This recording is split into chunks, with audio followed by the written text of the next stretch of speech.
Pain is inevitable, suffering optional. Exactly. If we welcome that in and we embrace that and we feel it and we try to learn from it, the pain goes away. I think people don't realize how much pain is actually down there for them, and they're just carrying this weight around. What I call this the invisible burden. Just because you don't want to see it, it doesn't mean that it's not still affecting you in your life. Acting on emotions as guides to truth. Stillness. Surrendering to what is. Seeking. Using my gifts with purpose. Light. This is the emotional blueprint.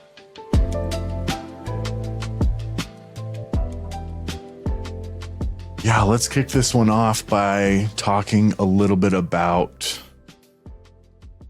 the impact that this podcast has had on us individually so far.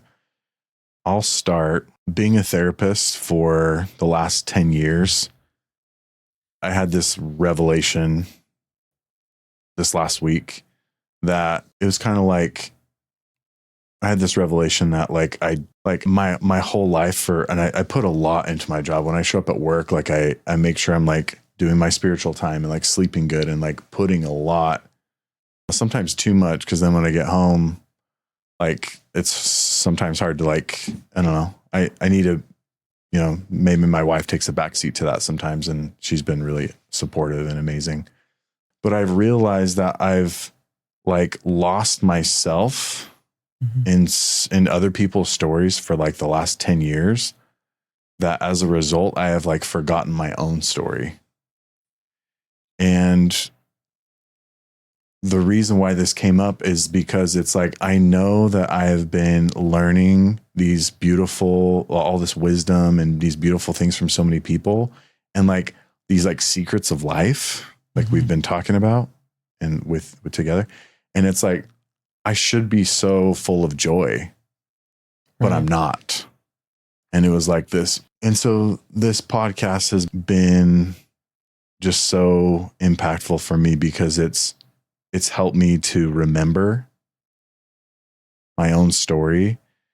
And it's like what we've been talking about, how like in my life and in your life, there's been quite a bit of pain, and we, for the most part, have emptied out that entire hole. But it doesn't just automatically mean that we have joy in our life. Like we have to intentionally fill it with living our life the right way, just awesome experiences, gratitude, like still work, And so it's been changing me a lot, just doing this once a week and helping me. It's kind of, for me, it feels like life-changing so far for me personally, and what it's kind of doing for me. And so the question is like, I just think it's so cool to start off talking about like, what has this kind of done for you so far? That's so Ernest and Dane. That's so cool that you say that you, like, if I understand right, you're feeling the fulfillment, you're filling the hole with something, a place that you didn't realize you could, or that you noticed was a place where you could fill more, and you're getting the benefits from that. And I was thinking the exact same thing, similar actually, about my story. And for me, it's been like, just due to the nature of the way my life has gone, I feel like there's so many people who have come into my life and left, or been a part of my life for a short amount of time and then a big span of time where there weren't. And that includes family and friends and everybody. And I feel like a lot of people have missed a lot of my life and my story. And I feel like it's a really big opportunity for me to put it all out there so they can know who I really am. If they want to see you. If you want to know where I've been, it's like what I've been doing. It's pretty accessible. Right. And I've noticed that those people. That's kind of cool, actually. Yeah. That they've been like asking me, like, hey, are the episodes up? Like, can I get the link? Like, a lot of them want to know what I've been up to, what's happened. They just don't have like the time or the money to travel and do it in person. So it's really cool to be able to say, hey, like, this is me. You want to know? Yeah, that's our real motivation for doing this podcast, is to show our haters that we're a lot cooler and deeper than we actually really are. Haters or people who couldn't support enough. No, and they wanted I'm Totally. obviously kidding. I'm obviously kidding. But for you, it's about connection. Like I know you, and you just care so deeply about your family, and I think what gives you a lot of peace in your life, and what's going to give you more peace, is you have taken your relationships as far as you can take them. And it's up to the other person to meet you in the middle. And it's like, hey, I just want to make it really easy for you.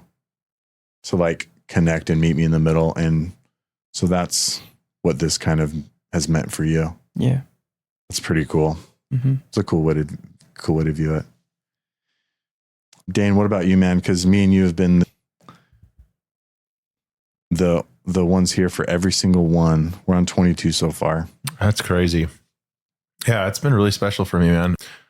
It's been cool to see the depth with which like people take their like self-care seriously, particularly just your preparation, Corey, on these podcasts, and how seriously how seriously you've taken each and every episode and have been so caring about the subject matter and the content, to the point where you're like doing deep dives and studies. And I can tell that's showing through on each episode. So I guess I appreciate that, man. What it's done for me is it's helped me try to mirror that a little bit more just in my personal life, just by, like taking more intentional time to just reflect on how I'm doing spiritually and just take inventory. Well, it's about time that I return some of the good example, because you've been my brother, man, for 15 years.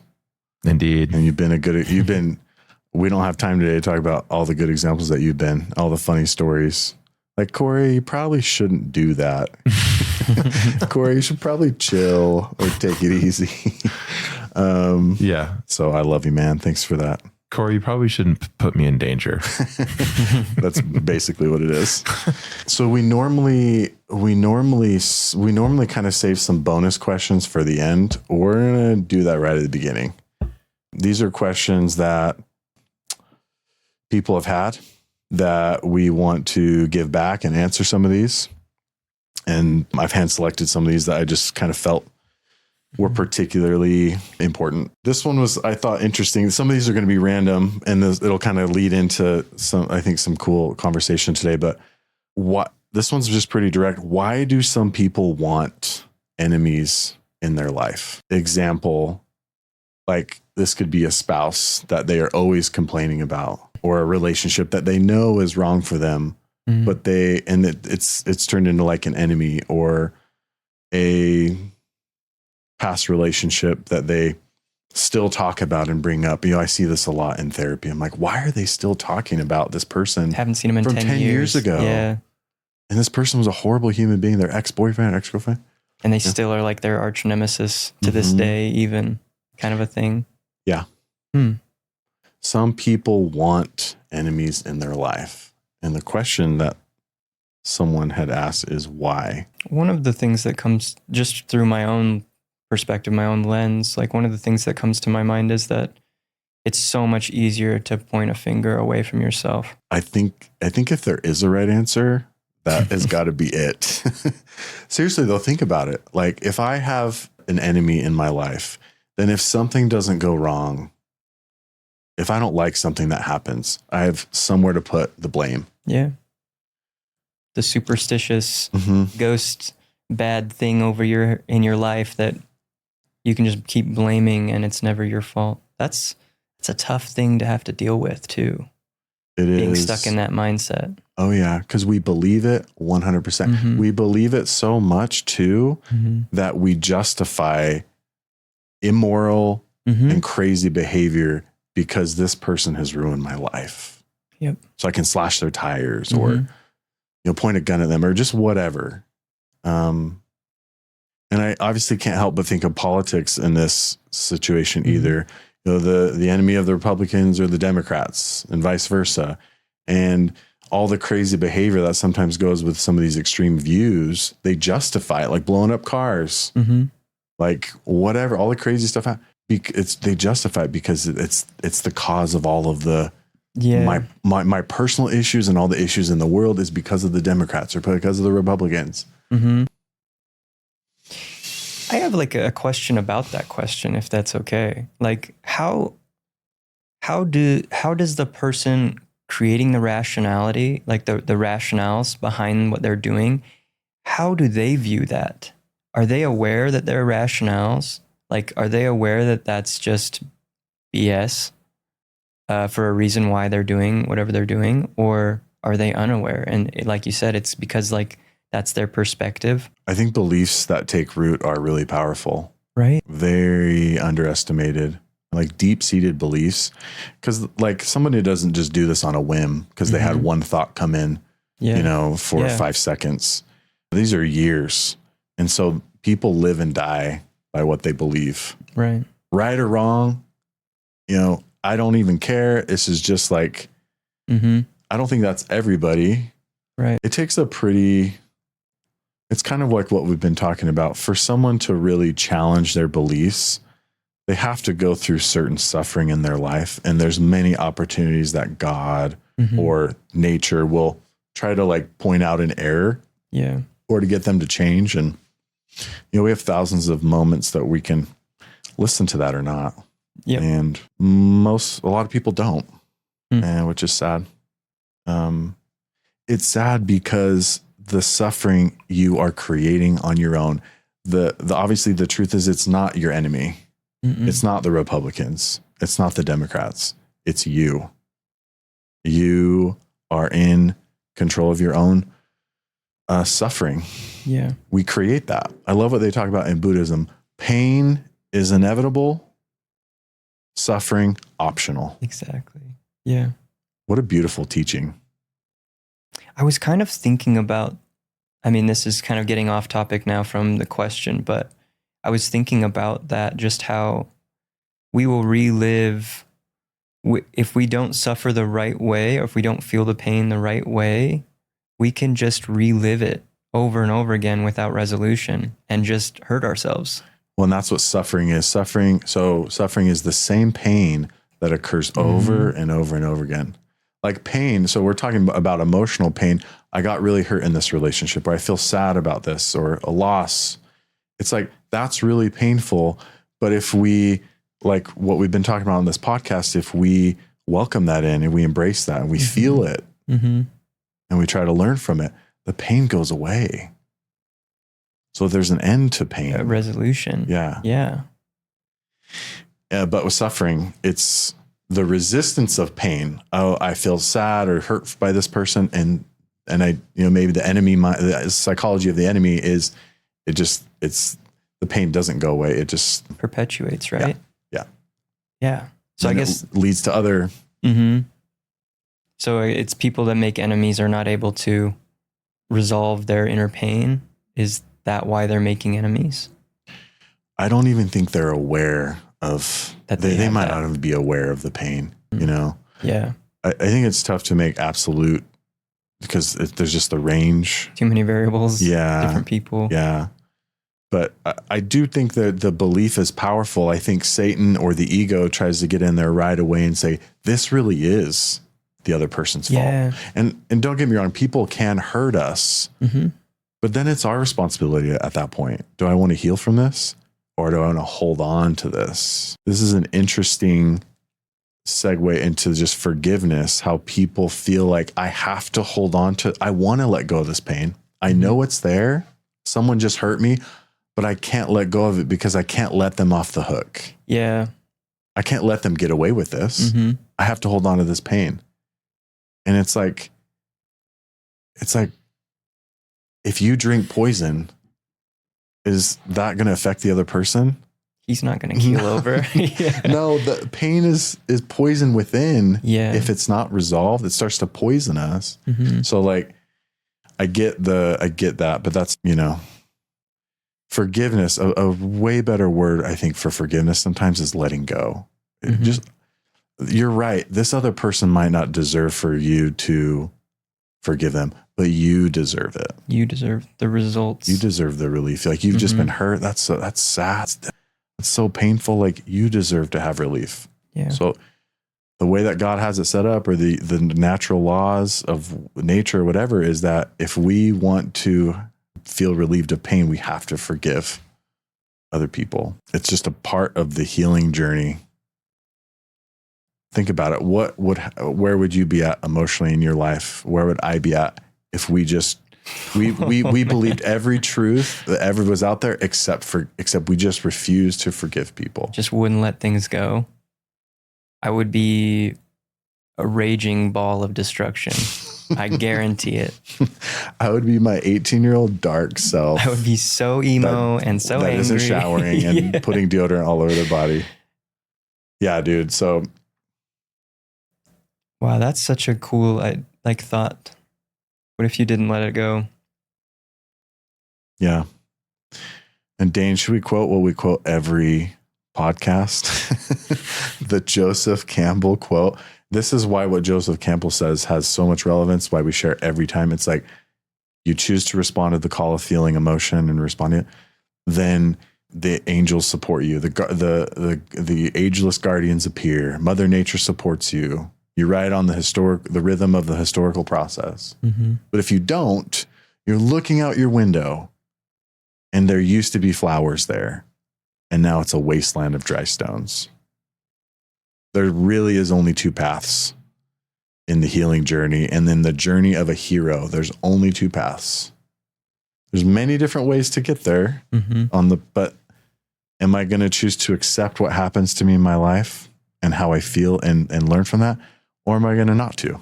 Am I going to choose not to? It's just so, I get it. I get that for people, it's not that black and white in their own world and frame, but that really is the reality. And we'll talk about this more of that, I'm sure. But yeah, we've only gotten through one question. Yeah, I was going to say, what else we got? Last thought on that. Another cool Buddhist saying is, in Buddhism, they're big on an enemy can be your greatest teacher. Mm-hmm. So I think it kind of validates what we're saying. These are not connected at all. These are random questions that people had. It seems like, so question number 2, it seems like some things can be harder in long-term relationships compared to short-term relationships. Why is that? Some things. It seems like some things can be harder.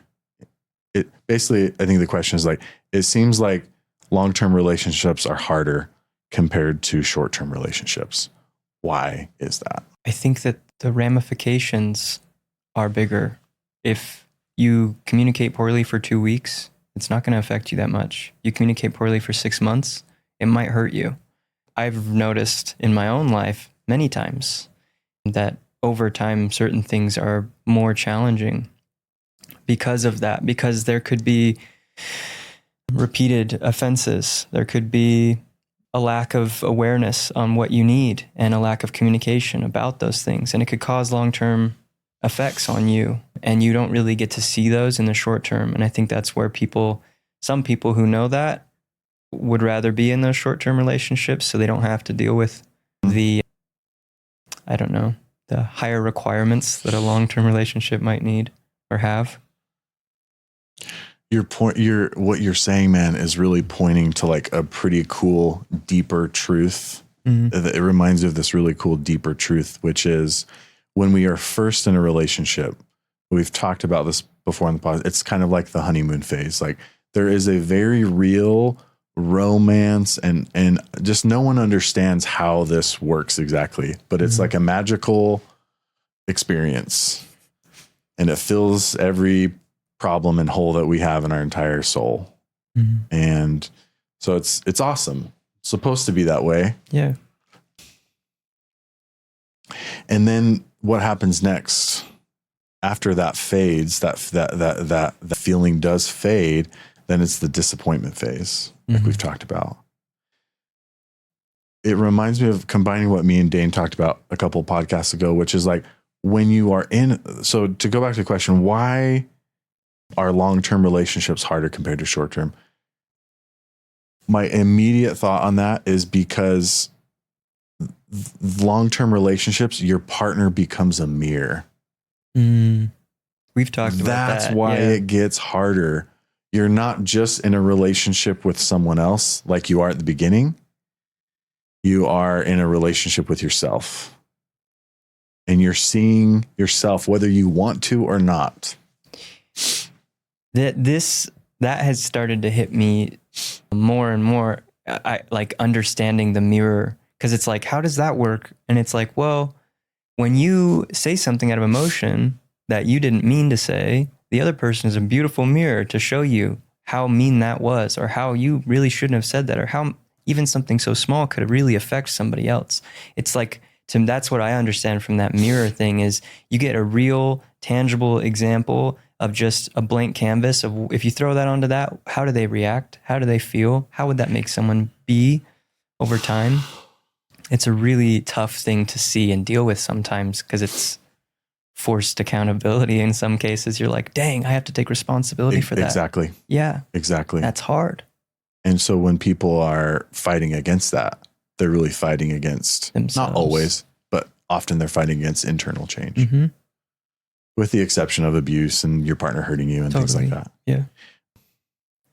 So that's why it goes back to like, what's the most important quality for me to look for in a relationship? You really, really want to know if someone is genuine in wanting to change. Why? Because if you want a long-term relationship with them, that's the greatest predictor on how they're going to respond when they start seeing themselves in you. And it's so funny, man. I know this. Yeah. And in my own marriage, sometimes I don't want it to be about me. Yeah. But it's always about me. It's frustrating too. Exactly. It's like, that can get frustrating. Me again. Yeah. Oh, my own imbalance again. My own lack of understanding again. Jeez. Okay. Here we go. So it's hard when people say it's hard work. It really is, because it again, long-term relationships become a mirror. We've all experienced that, I think. Dane especially. I'm just kidding. And with this, so what's harder even with kids is your kids become mirrors. Kids especially, because kids are more pure. This is what me and Dane were talking about. The more pure, is that even a word? The more pure something is, the clearer the mirror. Yeah. Nature, God, children. The more pure, the clearer the mirror. Man, I've never had so much clarity. Okay, question number 3. Let's do it. Man, we just might have to do a podcast with all questions. This is cool. You talked about how our spirit is already whole in the last podcast.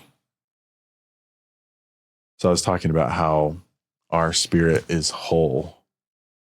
It's already whole. Our spirit is already made up of wholeness and purity. So you talked about how your spirit is already whole in the last podcast. What is the purpose of working on ourselves if we already are whole deep down? It's a really good question. Well, that's like what good is the fruit of a tree that never grew, right? Because your goodness is a seed that's inside of you, but what is the purpose of when God speaks of being a lighthouse or a light on the hill or building your light internally and becoming or holding the lantern out in front of you? Like, what are those things? There is some aspect of line upon line, precept upon precept, where you're growing something that's already there inside of you, and you're making that more big, more clear, resonate more from inside out. I think that's kind of the point, right? Yeah. It reminds me of, this is what I shared on the last podcast of like, yes, our spirit is whole and it is pure. That is just like a universal truth. And if you have a hard time accepting that or just try to find a way to I've just experienced the truth of that, and I've seen that in others. Anyways, it's an experience thing. But what's always made sense to me is like, yes, it's whole and pure, but it's not completely bright and full of light. It is full of light. It is made up of light, but it's got so much more brightness and truth and light to remember and to integrate. And it reminds me of gold. I love this. Like, our spirit is like gold. Mm-hmm. Gold is pure. and but it's very sensitive and soft. So for gold to be stronger, it has to be mixed with impurity. Yeah. It has to be mixed with impure metals. And then it doesn't lose its purity. It stays gold, doesn't change its nature, but it becomes stronger. And so it's like this, our spirit is pure and it has to be integrated. I feel like life is a process of learning how to integrate our pure soul in with this impure state of the world and our body and thoughts and all this stuff. Totally. We refine ourselves, right, by choice. So it's kind of like saying that like your spirit is the slab of marble and you are the one carving the shape. Yeah. But I really like what you're saying with the idea of like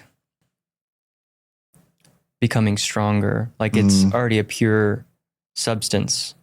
It's just how resilient to certain situations or settings or, under what circumstances. And you get to test your mettle on that.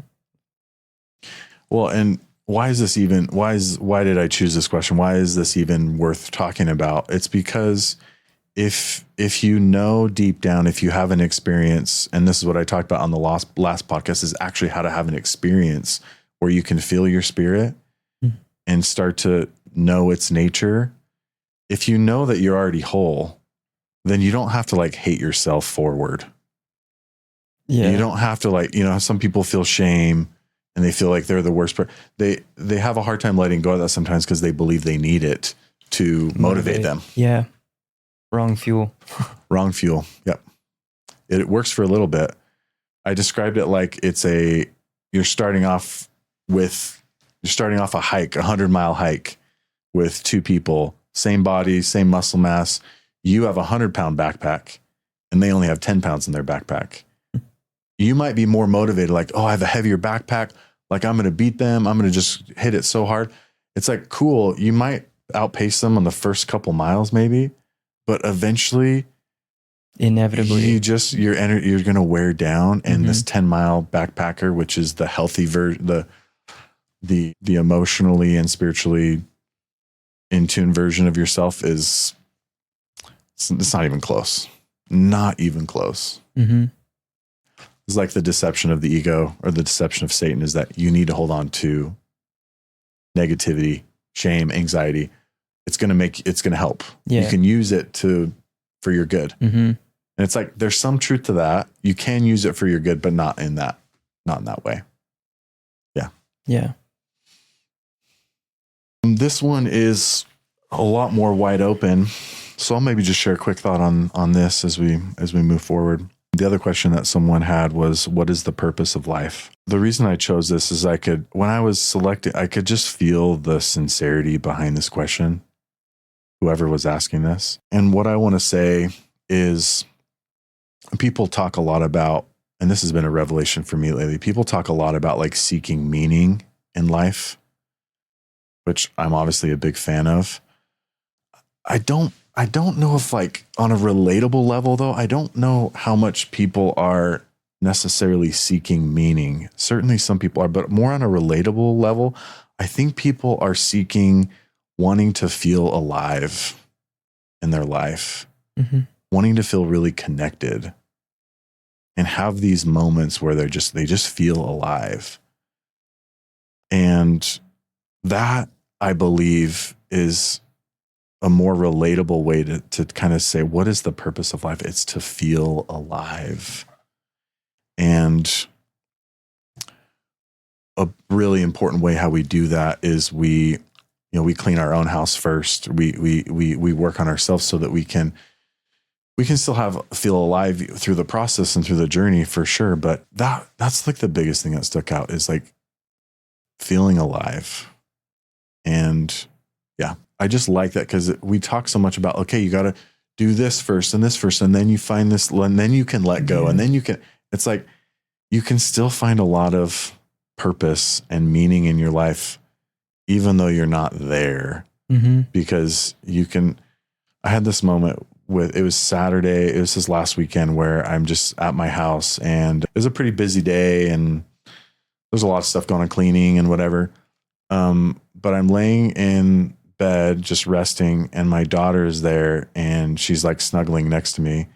And I just put up my finger, and then she puts up her finger, and we just like touch fingers. And we just like E.T. We put our hands together. I like kiss her on the cheek a little bit, and we're just chit chatting. And it's like, that was the highlight of my weekend. And it was 30 seconds long, so I had to be in a place of stillness. I had to be not thinking about other stuff, but ideally we have these moments of aliveness that last longer than that. But there's those little minis. Yeah, like that was those are really worth special totally. for me. Thanks for sharing that. I think of any moment that I feel something like that is a moment where I'm able to be present or to connect while being present. And I think that there's so much to this life it's as if we're looking for the unseen all the time as we go through life. And it's how It's like right in front of us. how intentional can you be looking for the things that aren't seen? Because that's where the real wealth of life is. And that's like really, when you get tastes of that in those experiences like that, it's like, I didn't get any money. I didn't watch a movie. I didn't play a game. I didn't feed myself with delicious food. I didn't ride a roller coaster. Yeah, I was just here sitting with my daughter, and I felt alive. And that's the unseen. Like, that's the stuff. Yep. It's like the touch of heaven in many ways.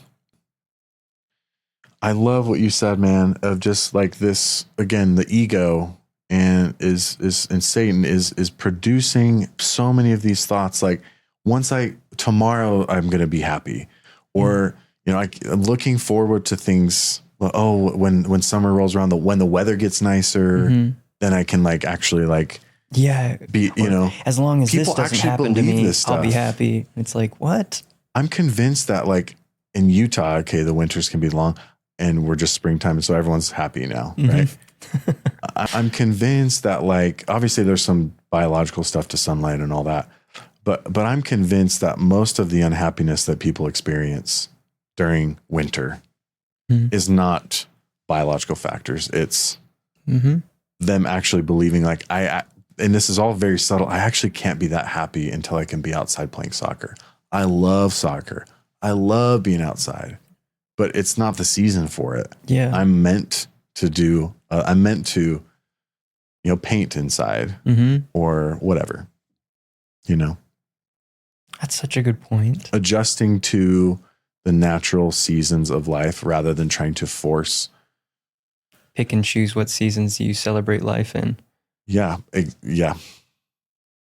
That's such a good, It's a image. metaphor in Buddhism, what we've talked about of not swimming against the current and going with the flow of winter, summer, spring.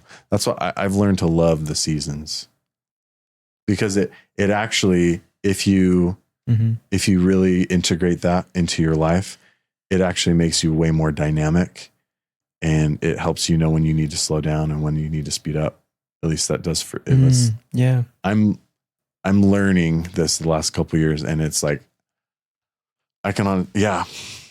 it's not, one season is not better than the other. I prefer summer. Yeah. That's fine. But yeah, one season is not better than the other. It's They're all just good. different. They're all meant to be there. Yeah. Yeah. The tree's not all upset that winter's coming. No. It Just is what sucks it the is. water in. Yeah. Tightens up. I just think it's so funny. It's they don't ask themselves every time winter comes, is this going to suck? They just do it. It is what it is. A submission. Yes. Yeah. And no thought. Obviously, trees, I don't think, are inundated. They're probably with not thoughts doing not doing a lot of They're that. just still. If they could, Right. Right. What a great question. all of those really good questions. Yeah. And if those answers, I don't know. If there's more, I mean, feel free to ask. That's it. Those were the bonus ones. Mm. Yeah. Okay, my man, I've been saving this topic for you. This has been kind of weighing on me for a few weeks, and I've been waiting. You got injured. Your neck got hurt from Who knows? skydiving. Fought with a bear and saved 3 kids, but unfortunately, it was like I took a wrong step. Yeah, It's never. I really don't know. It's always the most lame story. I was getting out of my car. I really don't know. I tripped. Yeah, it sucks. So this is it. You mentioned in one of our earlier podcasts, Ernest, how easy it is for people to put on masks. And you also mentioned to me, like, how easy it is for people. Like, I love what you texted me that one time. You said something like, I think people don't realize how much pain is actually down there for them. And they're just carrying this weight around. And you have this spiritual gift to be tapped into the collective suffering of what many people are experiencing. I've noticed this has come as you've gone through your own work. So it's cool to see that. So this is important for us to talk about. What I call this the invisible burden. This is the weight emotionally, spiritually, that we carry with us that is weighing us down and we can't see it. And so why does it matter? Why does it matter to be able? Why does this matter? Why does the invisible burden matter? Why? Maybe a better question would be, why is it important for us to see it? Because many people don't want to see it.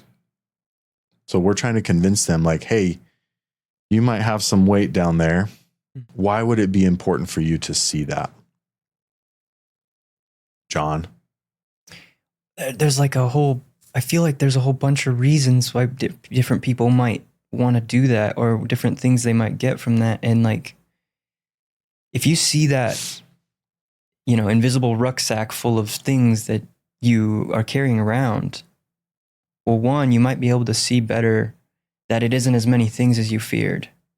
And you might be able to see the ripple effects of how those are hurting the people around you. And you might be able to see, just by seeing in general, that brings up a lot of like, you can't ever say it wasn't there before. If you see it, you can't ever say you didn't see it. And I think that for me, an accountability aspect of that was like, I had to see to be able to, so I could never rationalize that I didn't have those things that I was dealing with, that pain. This is why some clients, when they come in for therapy as a therapist, some clients legit get mad at me, like angry at me. And I welcome this. Because the reason why they're getting mad at me is for such a beautiful reason. It's because once you see it, you can't unsee it. Yep. And so it becomes like, okay, somebody comes in because their relationship isn't going very well. And then we start diving deeper as to why. And then they start seeing things from their past or disconnection spiritually that is affecting them or whatever. That's like the work that we do, that I do. Once you see it, you can't unsee it. And then, so once you see it, and then if you try to ignore it again, it gets heavier. Yep. You immediately feel that. There's someone I know that has told me, like, Corey, I know there's a lot of stuff down there.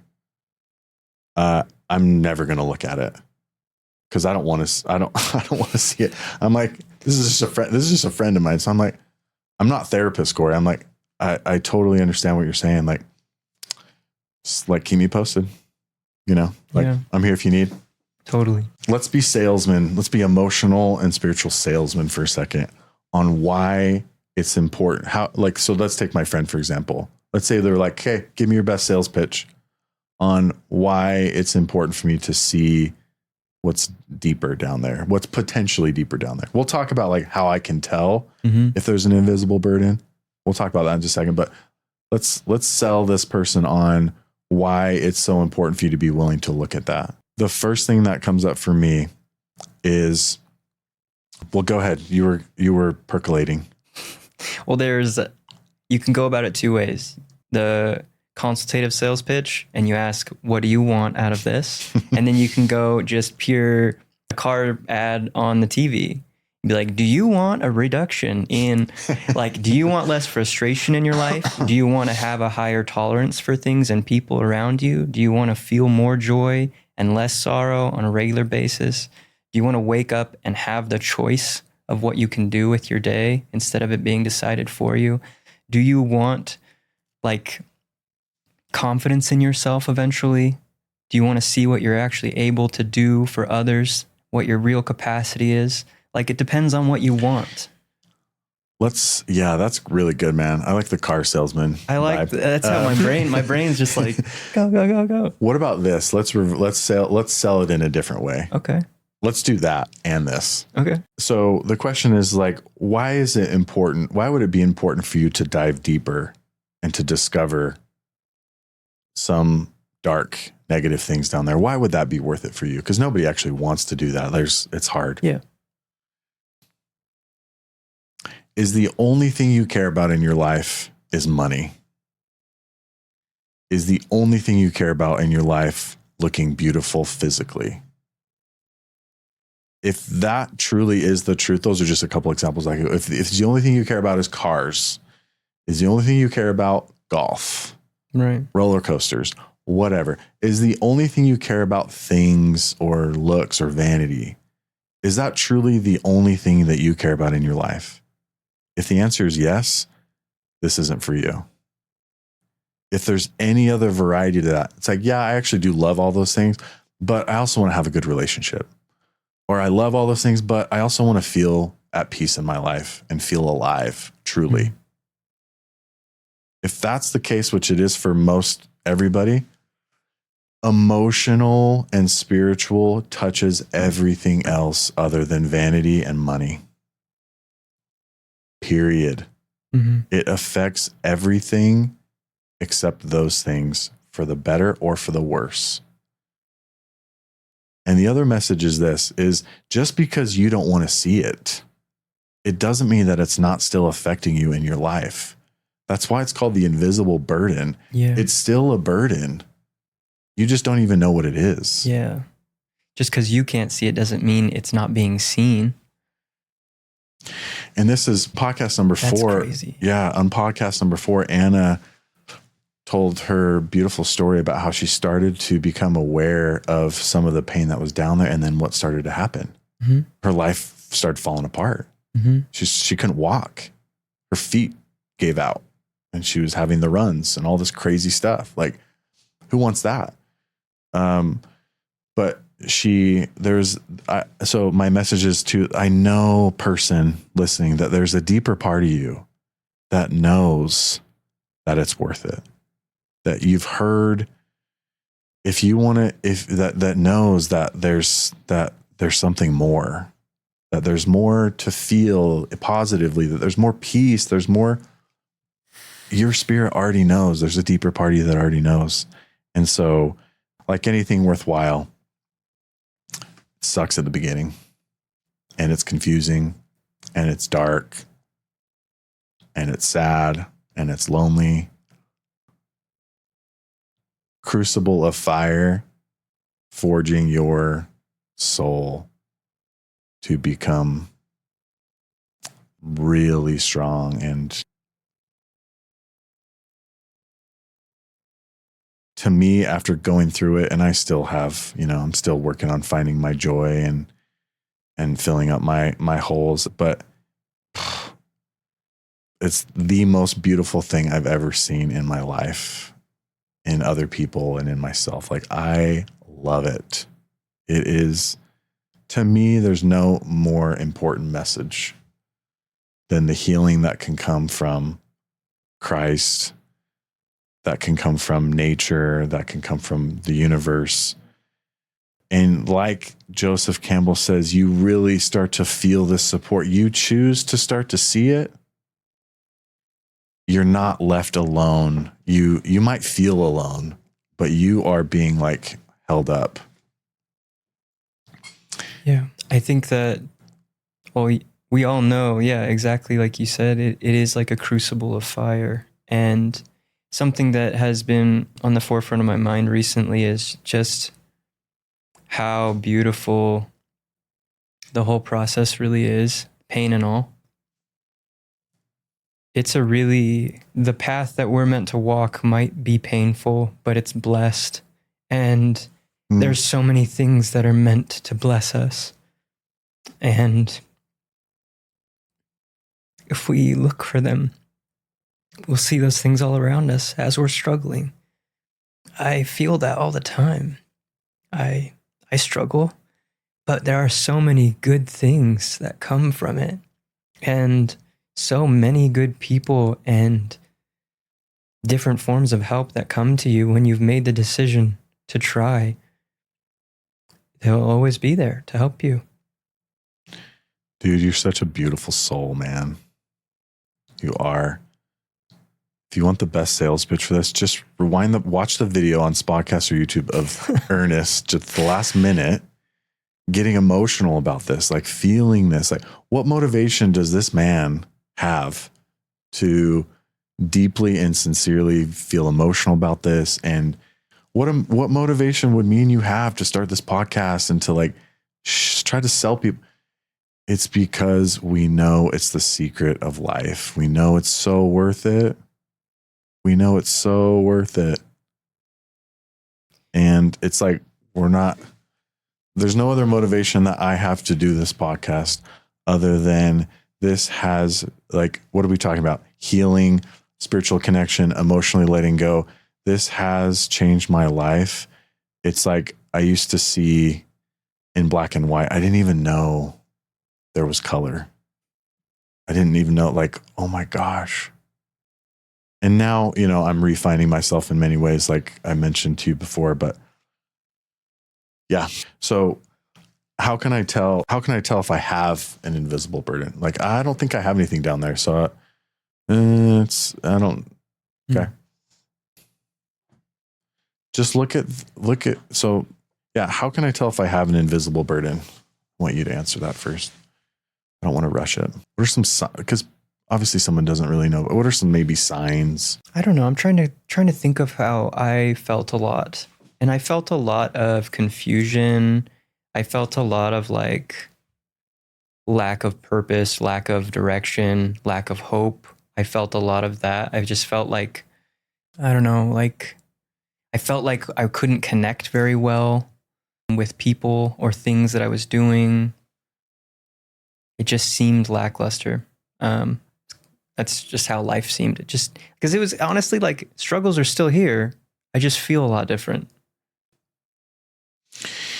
Yeah, it reminds me of the book title and the saying, like, the body keeps the score. When you wake up, how do you feel about your life? Yeah. Do you have negative feelings that unexpectedly come up? So if you do have an invisible burden, it is trying to tell you. It wants you to know because it wants to leave your body. Your spirit, this pure part of you is trying to get out that impurity or that evil, you could say. It's not necessarily evil, but in some ways it is, I guess. It's trying to get that out. So it's trying to send you all these signals. Well, what signals does it send? Emotions, negative emotions, and behaviors, and how you respond in relationships. If you're feeling pretty good in your relationship, and then out of nowhere, you have a really strong reaction, anytime your behavior is not congruent, anytime you have a negative behavior that is just not congruent to what's happening live, you have an invisible burden. Example, my girlfriend says I'm not doing a good enough job in the relationship. And I just got so pissed. I threw my keys on the ground, I punched a hole in the wall, and then I left. Was that behavior congruent to what your girlfriend said? No. Pretty far past. Okay, so yeah, no, there's no way. I lost control. These are extreme examples, but Right. it could be even just be little. It doesn't matter. But do I have any? I think that is the most relatable way to say it, because somebody that has an invisible burden is trying to decide if they dive deep. They don't. There's really not a lot of emotional awareness there, obviously. Yeah. So just look at your behaviors. Yep. Is any way I behave stronger than what is happening in a live setting? Are your reactions matching up to the situations you're in? That's a way better way to say it. Yeah. Yeah, dude. So please take a look at that. There's another powerful way that you can know that I want to talk about too. Mm-hmm. This has kind of been my journey this last week, is kind of refinding some of my joy, because and so here's what I've learned is, and this will all tie in, is like I kind of mentioned, my own story was getting lost in me sacrificing and just kind of forgetting about it and getting lost in and forgetting about my own stories through other people, basically. So much of our joy, it ties back to this, what I call this full circle healing, which our joy is mostly contained in who we were when we were 6 and 7 years old. What were we like at that age? Full of life, love, honest to a fault, maybe. Uh-huh. We were pure, you know, without guile is a big one. I feel like when I was a kid. Yeah. Yeah. Mm-hmm. So I just think this, to go back to the question, how can I tell if I have an invisible burden? Well, you look at your behaviors, but also start to remember your story. And I'm rediscovering the importance of this myself. And let's talk about what that looks like, so I don't go too fast. Knowing your story. What is the value of remembering your story? Dane, you've mentioned some good things about this too, just like how these moments in your life when you've been like the most happiest you've been, of when you've been like journaling and writing things down. And so if something comes up for you, man, feel free to chime in. Well, I'm just curious to know what you mean specifically by like what do you mean by your story? Is that like your overall kind of journey? Yep. Gotcha. Your whole life. Gotcha. The story of your life. So the question is, what is the value of remembering your own story? It's really kind of hard to change your story without knowing what it was to begin with. I think that in the process of dealing with past pains and things like that, you really need to know what the story is so that you can find what the truths are along that journey. And you're going to be surprised. Like you're surprised by memories you forgot almost. Oh, yeah. That come up and bring new perspective or more joy or understanding in ways you didn't realize before. If you never look, you won't see. So I believe our story is like recorded in heaven or the universe, whatever you believe. I believe our story is recorded in heaven. And if we really need, because people say all the time, like, well, I just have a bad memory. I don't remember my childhood. Well, it's like, no one does. No one does. You have to intentionally understand the value in going back there, and you have to download from the spiritual book memories and moments of your story. And we can get as much of a complete picture as we need with that. Even if there's some physical limitations, it's a spiritual thing, not a brain thing. Okay. And this is what happened for me 2 days ago. I realized one of my good friends basically kind of poignantly said, like, Corey, like, basically like in a loving way, like, shouldn't you have more joy in your life? Like, I know you're happy, but like, where's your joy? You really know all these, like, because he's gone through this healing journey, and he's so full of joy, and I'm joyful for him, but he's like, where's yours? How come you're not as happy? And dude, it just hit me like a ton of bricks. Like, this has been weighing on my mind, forgetting my own story, just starting to remember and participating in the spiritual download of remembering who I was as a boy. And I loved soccer, and I loved nature, and I loved being outside, and I loved all these things. I loved Christmas, all these things. It almost instantly brought it back, like, because I was connecting with it, and I was like, wow, this is so. Going back to the question, what is the value of knowing and remembering your story? One is you have to do that. So if you start revisiting your story and journaling and remembering your story, pay attention to what pain might come up. Who knows what'll come up? That's what's kind of scary for people. I don't know what's going to come up. Well, whatever is down there is already down there. It's already affecting your life. Like, could it temporarily, like, spike and maybe make your life worse for a little bit? Sure. It's kind of coming out a little bit at that point. It's expressing itself.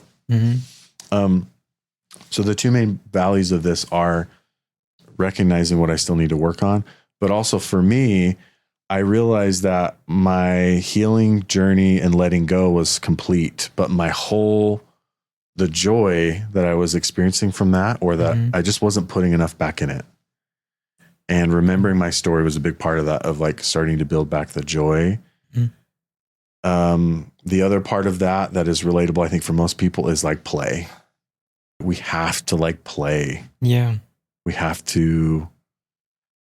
What are we doing when we're 6 or 7? It's our most true and pure self. We're playing nonstop. We're always looking for it. Yeah. Whatever, any ways I can squeeze that in. Like my daughter, she has to leave for school. I'm like, hey, can you get your shoes on? You got to leave for school. She's like, yeah, 1 second. And she takes her car and she's like moving her car around. I'm like, hey, yeah, no, we got to go 1 now. second. Yeah, 1 sec, Dad. Woo. I'm like, this is so cool. 20 seconds of games before I get my shoes on. Yeah. This is perfect. Yeah. It was cool for me to see. She usually freaks out, and she carries a lot of heavy emotion. She usually freaks out and gives us a hard time in those moments. But there's one moment where it was good to see that. I forgot about that. Came back. But so why is it important to continue to remember your story when you have let go of all your pain? Kind of goes along with what I was just saying. Like, it's a natural part of what goes with remembering your story isn't just getting in touch with who you are, although that's so valuable, like the play and the memories. It's recognizing the source and where the role that the great hand has played in your life. It's pure gratitude. Exactly. And a recognition of God or the universe guiding you on these guideposts. I haven't that's the real impact that this podcast has had on me. It's like, whoa, I forgot about that. Yeah, God he totally had my back in that moment. Oh my gosh, like that shouldn't have happened. I should have crumbled in sadness, but like something reached out and it was a light, and my life changed as a result. Like these key moments, there's so many key moments in our life. Dane? It's funny that you said that. One of the things that I wish I kind of would have said about like what I've gotten from this podcast is I'm lucky that I get to be on every episode and hear multiple accounts of people's stories. And it is truly humbling, because I have had like nothing. I feel like I have nothing but sweet and happy memories. Right. And like, I think a good life is one that's just kind of full of just simple, happy memories that you can reflect on. And I feel really lucky that I get that. That's such a gift. And I hear these stories that are just horrific. Makes me feel gratitude, but then it also makes me look at the strength of our souls and our spirits, that we have the ability, despite those incredible deep challenges and tragedies, that we can overcome those things. So, yeah. Just wait, Dane. There's an invisible burden waiting for you. I know. No, dude, that's so beautiful, man. Yeah. What a cool, there's some real truth and authenticity to what you just said. And if you ever feel like, I've known you for 15 years, man, is there behaviors that I've noticed in you that are like red flags? I'm like, there's definitely some pain down there that Dane needs to look at.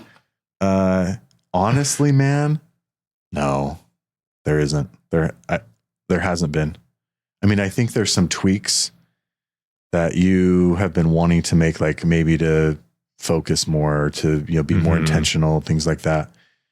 Some of that could come from a tiny, tiny invisible burden. Yeah. But some of that can just be, the things that all of us are working on, which is being intentional and having a spiritual focus and all that stuff. Recentering and whatnot. Yeah. So what a cool, It reminds me of what people talk about when they have, a psychedelic experience at times. Like, I don't know what's going to come up down there. And so it's really risky. So there could be these invisible burdens that come up, or it can be a revealer of all the good, like basically where you're at, This psychedelic journey or experience isn't for everybody. It's definitely seemed to play an important role in some people's journey, for sure. There's no doubt about it. So what we've been incorporating enough so far is some practical application. Mm-hmm. Let's just touch on that for a second. Okay. So how do I do this? How do I remember? How can I actually practically do this? There's two key things, I believe. The first is two questions. What were some of the good qualities that made up who I was as a child? Mm-hmm.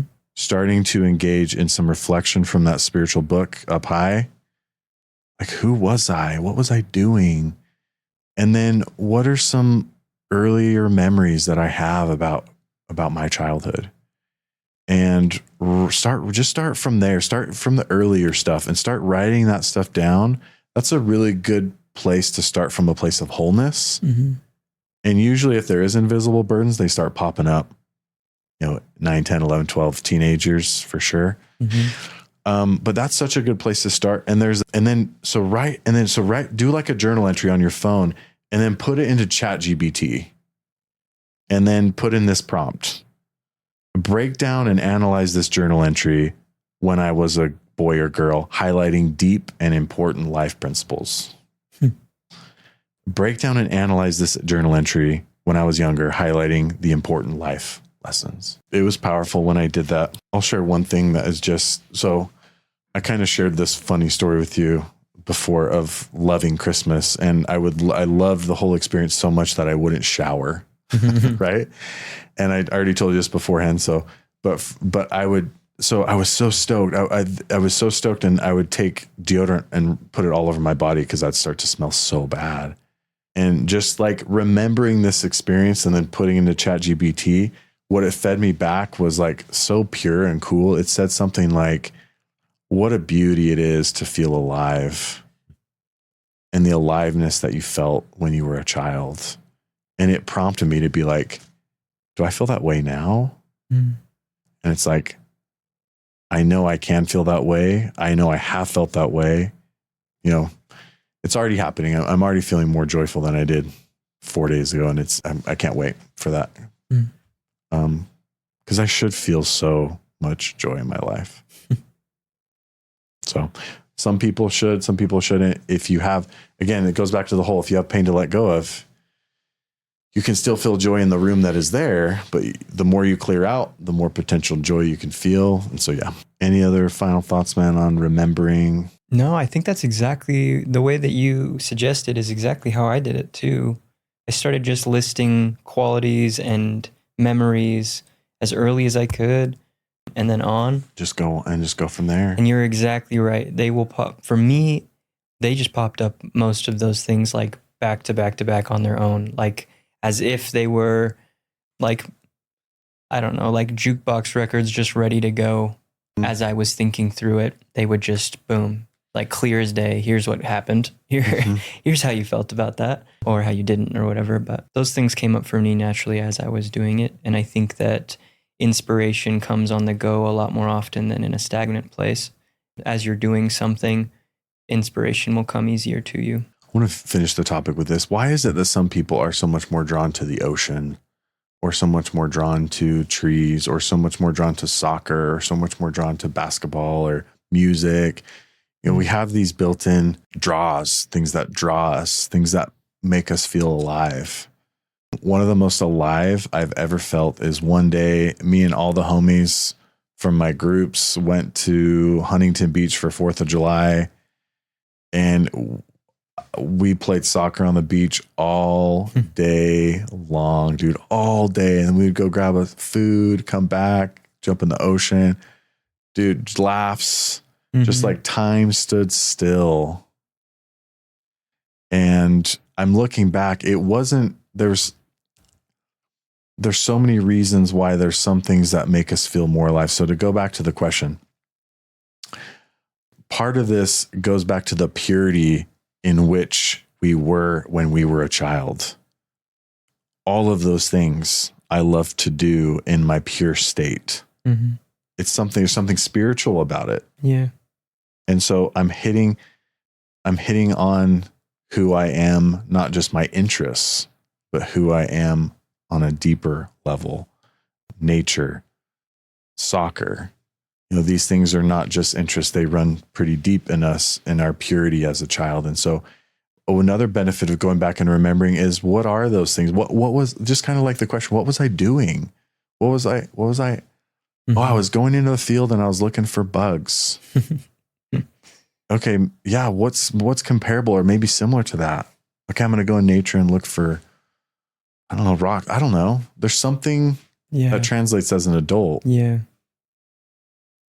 And that is going to help you feel alive. It's not just about being still. That is the core element of it, I believe, obviously. But the activities, the intentional activities that you participate in actually do matter. Dane, in his childhood, he grew up surfing.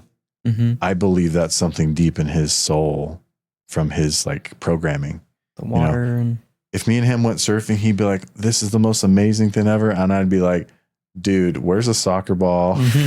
Like, get me a book or something. Like, I just want to chill. I want to swim. I'll swim. You want to swim? So it's cool that we're just all programmed a little different that way.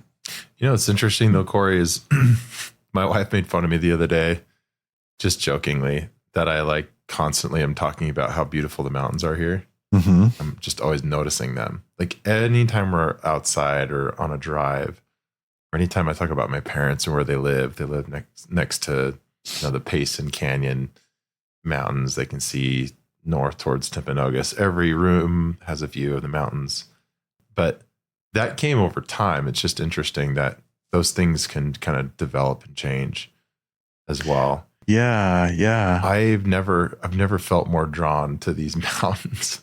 I don't know what it is about what like this time in my life, or what it is about that I'm just so drawn to their majesty, like, and just their beauty. It just kind of blows me away at what we have here in Utah, to the point where I've kind of had the same reaction of like leaving Utah that I did when I was little about leaving California. Like, there's no way I could leave California, leave the ocean, leave surfing. There's just no way I would be happy. And I like almost have that same reaction. Like, I can't live without these mountains. So it's just interesting that like we can kind of change. I don't know if that speaks to stillness or whatnot, but like just noticing and paying attention. Yeah, that's really powerful and interesting, because I mean, I think it is an evolution, like you said, obviously. And I think there's something in everyone that is connected to a part of our spirit or soul that is connected to nature. It's the mother of us. You know, if we're not, you know, it's the mother. And then, you know, whatever you believe in spiritually is the, you know, God, or those are our spirit parents. So everyone is going to be in some way, that's going to be alive. There's going to be an aliveness to that for them, you know. So. If you have benefited from this podcast in any way, it would mean the world to us to have you subscribe, to allow us to keep it going and bring on inspirational human beings.